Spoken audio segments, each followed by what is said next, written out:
Shimmering Skies is just 1 week away. And with that, I thought it was a perfect time to kind of start talking about some of the best cards in Shimmering Skies. Some of the cards are going to affect the metagame. Decks are going to be built around these cards. They might be centerpieces to cards that were, missing from specific decks in the past. I think there's a lot of excitement built up around Shimmering Skies. And honestly, I think it's going to make a really large impact to the Disney Lorcana metagame. With that, I felt that it was the perfect opportunity to discuss 13 of the best cards in this set. These are cards that are going to be kind of centerpieces for new decks, definitely breed some brand new in combinations, maybe, hopefully, if we're being honest. And these are definitely some cards that are just going to be so very impactful that the entire Disney Lorcana metagame is going to mold to compete with these cards in this set. For now, let's get into it. Elsa, the fifth spirit, is a 5-cost inkable, 2 strength, 5 willpower, 1 lore character with the abilities of Rush, Evasive, and Crystallize. When you play this character, exert chosen opposing character. This card was revealed on day 1, and because of that, I feel like many missed how powerful this card can be. In Lorcana, we so commonly get stuck behind walls. Once upon a time, we called this the Rapunzel effect. Basically, what this is when game states get to a particular point that prevent the game from moving forward on a certain turn as a stalemate. Cards like this in the past, such as Pinocchio Talkative Puppet, were a cheap and effective way to remove threats from the game. However, as time went on and our uninkable slots grew small, unlike Pinocchio's nose, of course, and we simply couldn't fit the real boy any longer in our decks. Elsa is a bit different of a card for what it's worth, but the idea that she can come in as an inkable character really should raise some eyebrows. Not only is Elsa a truly great addition on curve of control decks that forces action and removes a fair bit of pesky characters, she also is the perfect shift target for an old friend, Elsa Spirit of Winter. Sapphire Amethyst has continued to be just shy of truly a playable deck due to the lack of board wipe compared to Ruby counterparts. This is a chance now that we have multiple ways to interact with the board and really give the ink combination a true chance in the metagame. Daisy Duck Donald's Date is a 1-cost, uninkable, 1 strength, 4 willpower, 2 lore, with the ability with Big Prize. Whenever this character quests, each opponent reveals the top card of their deck. If it's a character card, they may put it into their hand. Otherwise, they may put it on the bottom of their deck. Daisy is a card that is aggro as you can possibly get within Lorcana, is my honest guess. A 4 willpower character on turn 1, going first, is a card that nothing in the game by itself can answer until turn 3. There are combinations of cards that can allow it, but 2 cards to remove a 1-cost character is a very rough life to live. Not to mention the potential snowball effect of this character's having multiple daisies may be a sheer runaway in games. But even compounding Daisy in a deck with bodyguards or cheap, efficient removal may put players even further behind in games. Just an example, tutus may be back on the market in the coming metagame. And if you're in the turn 1 Daisy and your opponent is a tutu, and just an example, I believe characters like Daisy are going to bring back tutus to the metagame. But if tutus do come back to the metagame, sadly, the Amber decks already have built-in ways to deal with them. Just a 2/3 bodyguard is kind of enough to be annoying for the 2/2 to not even matter. And if we're playing steel variants, we can just simply boom the 2/2 and really just go even further with our Daisy Duck. I also like to point out that a lot of players are saying the downside of this card is that it draws your opponent characters. There is an old saying in Disney Lorcana. I'm not kidding, actually. It's just trading card games. But the oldest saying in trading card games is it does not matter how many cards are in your opponent's hand when they're dead. In this game, we don't kill our opponents, we just win the game, but it's basically the same saying, guys. Like, it does not matter if your opponent has 12 cards in their hand on turn 4. If you're at 20 lore, game's over. None of those things matter. None of those things are relevant. So Daisy Duck is absolutely, potentially the best card in this set, if I'm being completely honest. I do think it's going to make that big of a metagame change. I do think you're going to see this card not only in aggro decks, but likely in mid-range and maybe even control decks.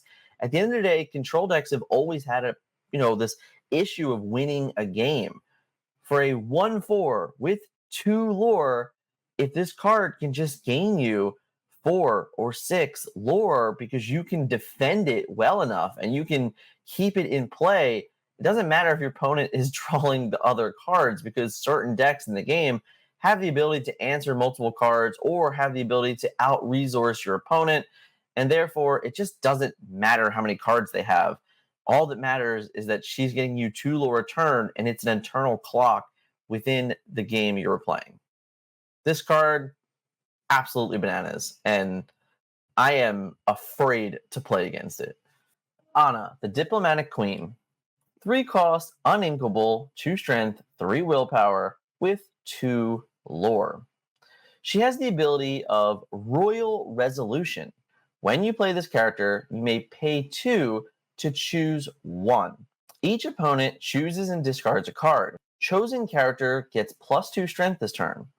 Banished, chosen, damaged character. So for those of you unfamiliar with Kicker, it's a term created in Magic the Gathering that added to the cost of a card for an additional value. In set 5, we see a few cards with this ability, but none that look anything like Anna. The idea that for 2 more resources, you get to choose up to 3 options to best suit your game state is just so much value for 5 ink. At the very least, this card is a 2 cost, 2/3 for 3 with 2 lore, so it can even be used as an aggro card on curve if needed. And the upside is that later in the game, Royal Resolution can be a critical for a number of reasons now. I imagine this character will not be a 4 of in deck building, but even as just a 2 of with options, I feel like it's a slam dunk include. Comparable stats to a Benja, who on average never ever even banished an item when played, Anna having 3 different choices leads me to believe that this card will certainly have a place in Emerald decks within the Lorcana metagame. Ruby Chromicon. 1 cost inkable item for Ruby with the ability Ruby Light. Exert, chosen character gets +1 strength this turn. Listen, this is a very basic and simple card, but I'll be honest, I had a bit of a struggle trying to find Ruby cards that I thought were going to be impactful in the upcoming metagame. I think this card, for its cost, just 1, and it's inkable, it has kind of everything going for it to give it its best opportunity to be playable within Disney Lorcana. It has synergies with World's Greatest Criminal Mind. It has, other certain synergies, maybe with a few other cards that were similar. It also has the ability to just buff all of your characters to make them better and challenging. There's definitely some things going on that I think if Ruby has a chance to have a few cards, this is one of them that I do believe will end up having a little bit of a chance. I think it's a really tough sell. I don't think this card is like crazy impactful, but for Ruby decks looking for specific cards to add to their deck to try and testing, I do think that this is probably somewhere where I would start, at least give it a shot and see if I can fit it and find the synergies with it within kind of what the game has already been giving us. Time will tell if this card ends up being meta playable or just a staple in limited decks. Chicha, Dedicated Mother. A 2 cost, uninkable, 2 strength, 1 willpower, 1 lore character with support and the ability 1 on the way. During your turn, when you put a card into your inkwell, if it is the second card you put into your inkwell this turn, you may draw a card. I won't lie to you. This is a card that in this series where I'm honestly very skeptical about my overall feelings toward the card. It is a card that many are very excited for, but I don't know, my spider senses are tingling a little bit, and this one might fall short. However, let's still give it its just due. Chicha, by comparison, is very similar to Blue Fairy, rewarding good deeds. The core difference is we're trading a Floodborn characters to trigger Blue Fairy for cards like One Jump Ahead and Fishbone Quill and How Far I'll Go, and of course there are some more. However, when you add the text draw a card to the songs and items I just mentioned, it does make those cards a bit better for sure. Specifically for Fishbone Quill, that takes a card from your hand, which Chicha, yes, we are making the choice to ink an extra card in order to draw a new card, but it's still adding card replacement for each and every time this happens. Chicha has the ability to put Sapphire Steel no wheel decks even further onto the map. Her adding this replacement effect to all additional ink cards is a fairly massive in the card advantage world among Sapphire players. The other important detail that I don't want to leave out is her ability support. I believe to this point in Lorcana, support has been less and less relevant if we're being honest. However, we're beginning to see support in addition to other abilities on one character, similar to how we have utilized Ward or Shift as an example in the past. I think this is a step in the right direction for the keyword, and it may finally serve some purposes in challenging. The cold truth about Chicha is that she is a 2-cost, 2/1 that's uninkable. I'm very worried that this card will simply not impact the game enough to be worth that slot. If instead of support, she had the word evasive, I think she would have been a much better off. But having a 2/1 that's conditionally good, if I play specific cards, may be a tad bit of a win more side of things. Time will tell if the dedicated mother will find a home in Sapphire decks in Shimmering Skies metagame. Unfortunately, we haven't gotten all of the English spoilers yet. I was able to contact a friend and get some of like the little text boxes of how they might be able to be read in English. A little bit easier than some of the really bad Google translations, but nonetheless, we have Pete here. Let's take him and break him down. So Pete's a steel character that is a 3-cost inkable, 3 strength, 3 willpower, 1 lore, with the ability of blow the whistle. When you play this character, opponents can't play actions until the start of your next turn. I know, you're probably thinking like, why is that good? Well, I think it's very situationally good for certain specific matchups. But as Pete being an inkable card, this is perfectly fine. He's inkable. So when you're playing him against Be Prepared decks or against Under the Sea decks or against, Grab Your Swords and things like that, Pete is perfect. He will have the ability to shield your characters to remain in play for another turn. Giving certain decks one more turn without Be Prepared is very similar to playing Ursula Deceiver. Emerald decks are playing Ursula Deceiver to remove that problematic card from the game. Pete, while it does cost 1 more, is a 3/3 body, has the similar ability of saying, hey, you can't play the one card that I'd likely lose to next turn. Obviously, it's not perfect. There are other cards in the game that interact like all of these cards in a given example. So that's the whole point here for Pete. While he is not perfect, the idea that he's inkable, meaning you have the ability to just get rid of him when he's unnecessary or in matchups that he doesn't impact the game at all. Like, hey, if we're playing against Mufasa and Barubi, they don't have any actions in their deck, so this card is effectively useless on average. We should probably just ink him. We can. If this card was not inkable, it would be unplayable, in my humble opinion. The fact that it's inkable, the fact that you have choice, the fact that you have an ability to shield your characters for an additional turn, and even ways that's going to impact combo in a way. If there are certain cards that, listen, when you play them in Disney Lorcana, you're like, man, I just hope this card gets to untap There's one on this list. But that's what this card also represents. I think a character like Jafar, Striking Illusionist, right here, guys. Pete might be a shield for Jafar. That's dangerous.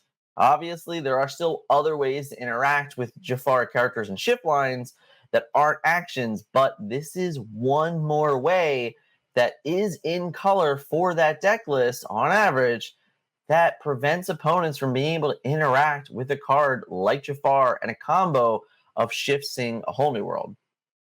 Just saying, there are ways that this thing is going to be really good. I definitely think it's going to be a staple. We're about halfway through the video right now, guys, and I've talked about a couple cards, but I'd love to know right now in the comments below what you think are some of the best cards in Lorcana. Hit me up. Let me know what these Shimmering Skies cards are going to be. What are you excited for? Did I miss something? That's fine. I might have missed something. Guys, the video can't be too long. We got to put the brakes a little bit. So let me know in the comments below what you think are some of the most impactful cards coming out in Shimmering Skies. Let's get to the next card. Prince Naveen, Ukulele Player. 4 cost, uninkable, 3 strength, 3 willpower with 2 lore and the abilities Singer 6. And of course, it's beautiful. No? When you play this character, you may play a song with 6 cost or less for free. Naveen is comparable to a built-in shift character, allowing you to play an above curve song for less ink, and in a case that you don't even need to exert Naveen. With that, it does come at the cost of being an understated, uninkable character. However, the ability to gain resources back and the ability to play so many powerful songs upon playing him feels like a worthwhile cost. Remember, we don't need a smaller Naveen to shift then play. We simply get to play the song immediately upon playing Naveen and gain all value of a 4 cost is similar to a Jim Hawkins with locations. The difference here is Naveen has the ability to play Grab Your Swords and Along Came Zeus to clear the path to enable your board presence to remain strong. Then he also has Singer 6 himself, which can enable a follow-up like a Whole New World, etc. I think Naveen will certainly see some love early on in the metagame to see where he fits in the Amber Song world. Honestly, if you ask me, Amber has gotten some of the most powerful cards in Disney Lorcana this set. It feels very similar to what happened with Emerald a few sets ago, as we ended up getting 2 cards like Ursula Deceiver and Ursula Deceiver of All. I believe that Daisy, Prince Naveen, among others, are going to really create an impact for Amber. We have not seen a ton, of Amber success within the Disney Lorcana metagame to this date in honestly, quite a long time. So that's why I feel that these cards they're getting are just gigantic game-changing cards, and they're going to present different ways to even move forward and play Amber. I'm very, very excited for the Amber song package. I'm very excited for Daisy and Naveen. Can't wait to see what type of damage they do in the Disney Lorcana metagame. Boom, baby. It's Kuzco. Shout out to you, Breezy, of course. Kuzco, the Selfish Emperor, 6 cost, inkable, 3 strength, 5 willpower with 2 lore, and the ability of outplacement. When you play this character, you may put chosen item or location into a player's inkwell face down and exert it. Then the ability by invite only. Your characters gain resist 1 until the start of the next turn. Of course, you have to pay 4 resources to activate this ability to effectively become a Cogsworth Grandfather Clock. This is a card that I believe is so very exciting for the Sapphire Toolbox. It's a let it go for items or locations, and it's on a 2 lore inkable character. I mean, honestly, this card's insane. Super rares in this set and specifically are truly very meta defining. But for this card in general, there are so many cases where the Queen's Castle and Pride Lands, among others, have become a bit of an issue for Sapphire decks to remove. This is simply no longer the case, And the craziest part about this card again is the fact that it's still inkable. We are talking about a character that has so much utility on being inkable, a pretty good body for its cost, and 2 lore. While outplacement is the clear reason to play this card, and the likelihood of using by invite only is low, it's still relevant enough to address in a world where we can stack the ability, which means we can utilize by invite only more than once in a turn.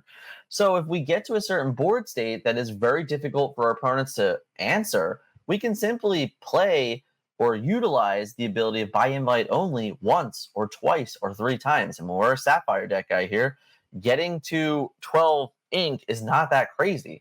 So if we can get to 12 ink and then all of a sudden put a resist 3 barrier on our board, it's going to be very difficult for opponents to interact with cards like that. I truly believe that Sapphire needed Kuzco. I think this is going to be the absolute core reason why Sapphire is successful moving forward within Disney Lorcana. Hey guys, with the release of each and every set, of course, I have to remind you guys that we are a storefront. We have an online TCG Pro Shop that you can definitely come on and get orders. And when you order from the Pro Shop, it's actually one of the best ways for us to benefit from, because it's the same price that is on the TCG Marketplace. The only difference is we get a far less amount of fees. You can see here, guys, we are very stocked in Ursula's Return. Honestly, we just restocked on some other stuff too. So if you're looking to pick up some final staples from us and support the Forbidden Mountain, then there is no better way to do that than ordering through the TCG Pro store.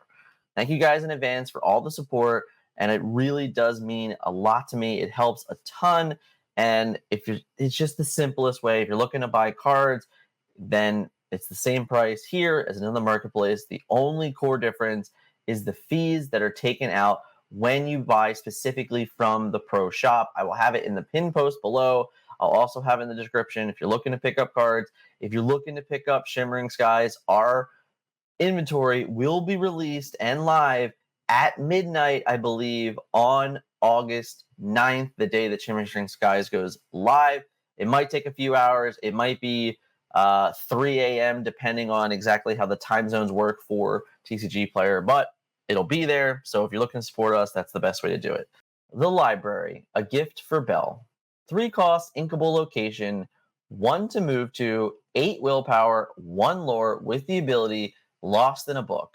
Whenever character is banished while here, you may draw a card.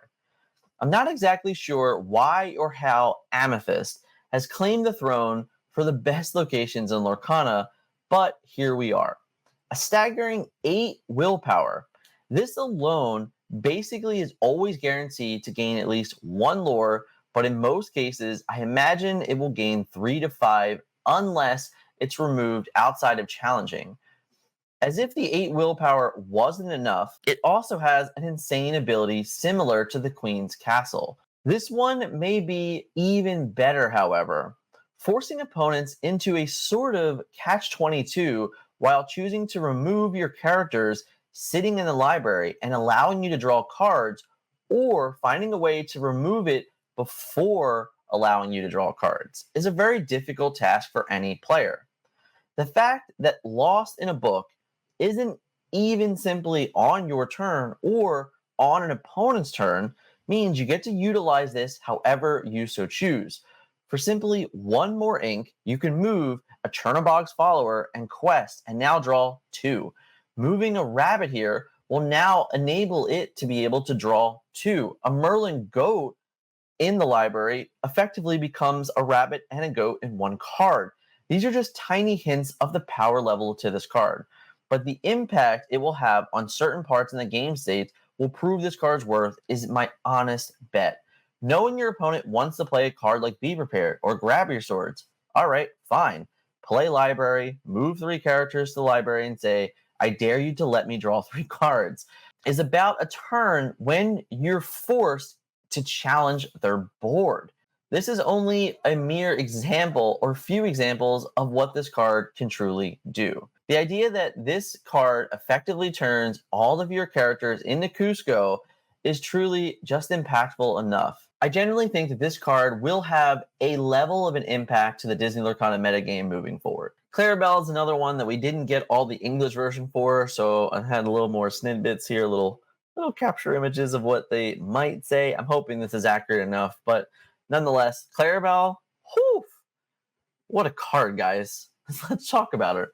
Clarabelle, light on her hooves, is a 7-cost inkable 5 strength, 6 willpower with 2 lore and shift 5. Light on her hooves. At the end of your turn, if the chosen opponent has more cards in their hand than yours, you may draw cards until you have the same number. Finally, we have a good inkable large shift target in Emerald.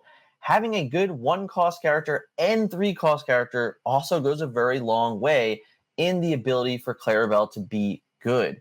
But the idea that if those cards go unanswered, we get to dump some of our hand to shift, sing, and then draw back up to our opponents is really intriguing play line, to say the least. I do believe Clarabelle was likely designed in a heavy discard meta due to Bucky, and was likely set to be a solid mirror breaker.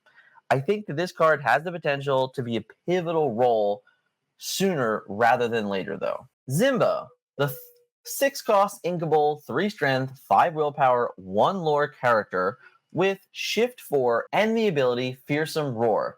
When you play this character, you may banish chosen item or location.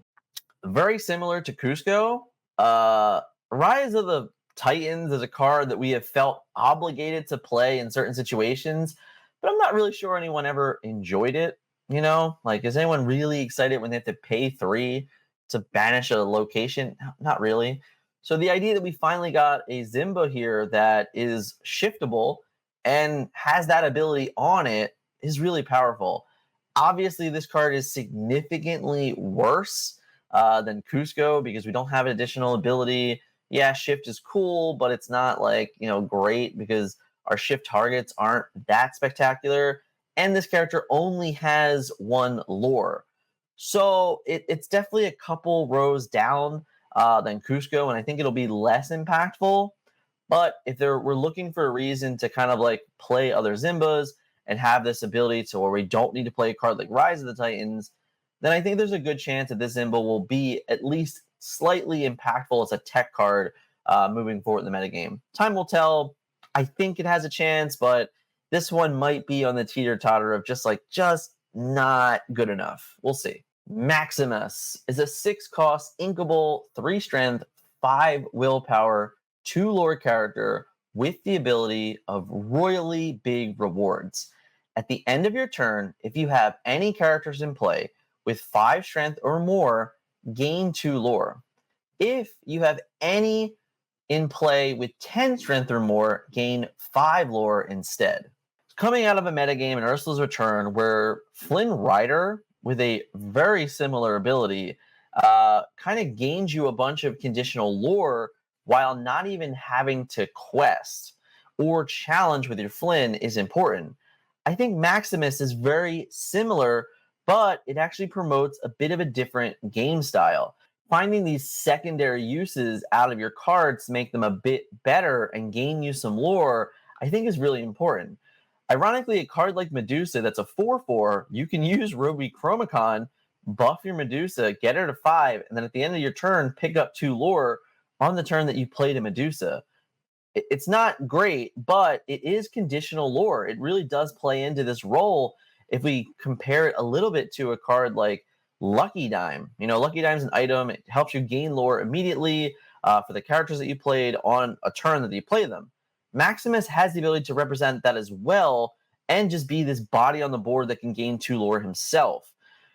It's a little bit different, but I think that there is a lot of deck building strategy here. It works with support. It works with Chromicon. It works with a card like Hidden Cove. Anything that's going to buff your characters. Cricky, as an example. There are lots of ways to buff your characters for a given turn and get to that 10 strength to gain you 5 lore.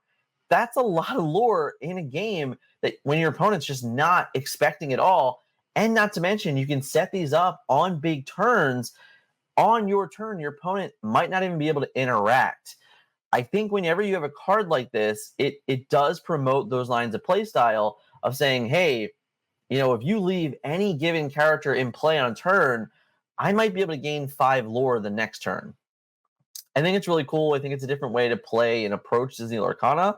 We'll see how powerful this ends up being. Maybe there's a chance that Maximus isn't good enough. Maybe it's like a slightly win more. I look at this as a card that has the potential to really come from behind victories with all of a sudden 5 lore, swings and things like that. We'll have to see. Let's get to the last and final card. Mufasa, ruler of Pride Rock, is a 4 strength, 9 willpower, 4 lore character with 2 abilities. The first, a delicate balance. When you play this character, exert all cards in your inkwell, then return 2 cards at random from your inkwell to your hand. The second ability is everything the light touches. Whenever this character quests, ready all cards in your inkwell. The ruler Pride Rock for me is one of the most enticing cards in the set. Everything the light touches is such an incredible ability. If Mufasa ever sees a ready step, I believe the snowball effect of this ability will be nearly impossible to come back from. As a 4/9, there aren't that many direct answers to removing him. Be King Undisputed, Lady Tremaine are currently falling out of favor in Lorcana as is, and until we see what the Shimmering Skies metagame looks like, we may not even be able to see them in Ruby decks.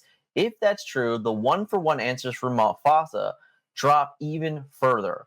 I believe he is a key for Amber Sapphire to make its long-awaited return to the metagame, bringing back Carefree Surfer Stitch with it. Even though a delicate balance is random cards, and it's easy to say this sets me back in quotations, in all honesty, the amount of ramp Sapphire has, it almost feels like a card draw to fuel the next turn. Also, makes us increase the odds of getting back key cards we have to ink. I mean, the math could even favor inking card early to have a 25% chance to draw it back the turn you play Mufasa anyway. We can't rely on always getting back what we want, but having the knowledge of what we inked will help us plan towards specific outs later in the game through this ability. Mufasa is a card that I think really sits on the scale of 0 or 10. I think that there are going to be games where if you pay 8 resources and this Mufasa gets banished immediately, you're going to feel like you lost the game because you paid 8 resources and you didn't get to do your trick. However, there are going to be games where you slam Mufasa on turn 5 or 6, and your opponent is just not going to have an answer. And then from that point forward, all of a sudden you have a 4/9. I mean, 9 willpower is a big boy. There's just not a lot of interactions. The best one that I can think of off the top of my head is Maui with Maui's fishhook. That's a way to get to 9, and then Maui lives, and that would suck. But in this world where we get to untap with Mufasa, play 6 or 7 ink worth of resources, quest Mufasa, gain 4 lore, by the way. And we're going to gain 4 lore, and then we're going to untap 7 resources, and then just go again. I mean, wow. I think this card's so very exciting. I can't believe it got an enchanted. Oh my god. That's also gorgeous. But yeah, I love everything about this card. I think it's so much fun. And I think it really is going to bring back one of my favorite decks from Chapter 1, which was the Amber Sapphire mid-range deck that just drew a billion cards through Rapunzel, through Carefree Stitch, but never really had a true way to end the game. Mufasa is a way to end the game. I mean, if you ever exert to gain 4 lore and ready 7 or 8 or more resources, yeah, this card is bonkers insane, and I'm very, very excited for it. I hope you enjoyed today's list of cards. Again, in the comments below, hit me up with what cards you were most excited for to play in Shimmering Skies. I cannot wait. We are 1 week away from it. I can't wait. I'm going to be opening packs all day long on that Friday. Scott and I had a very large purchase for the inventory. So again, pin comment, you're looking for cards next week. Don't, listen, bookmark our TCG Pro Store. A lot of people get confused. They think, oh, I bought from the Forbidden Mountain in the marketplace. It was cool. It's not the same. That link, the specific TCG Pro Store, the QR code maybe that'll be right here, that is how to best support us. You have to buy directly from the TCG Players store to get it out. And listen, my wife does all the orders. She is incredibly fast at it, getting them out there. You will definitely have your order very, very quickly. Obviously, big inventory, but nonetheless, I'm so excited. Shimmering Skies is coming, guys. Let me know one more time if you like the video, if this was helpful, if it was informative. Smash the like button, guys. If you're new here, you like the card detail, you like me breaking down those things. I do this all the time for all sorts of cards and all different reasons within the metagame. Hit that subscribe button for me. And if you're looking for things to happen in the future, what we're getting into, this was step one. These are the best cards. In the next video, you're probably going to be seeing me talk about these cards and the decks that I would start with them. So definitely hit subscribe if you're looking for more content like that. Thank you guys so much for watching today, and we will catch you in the next video.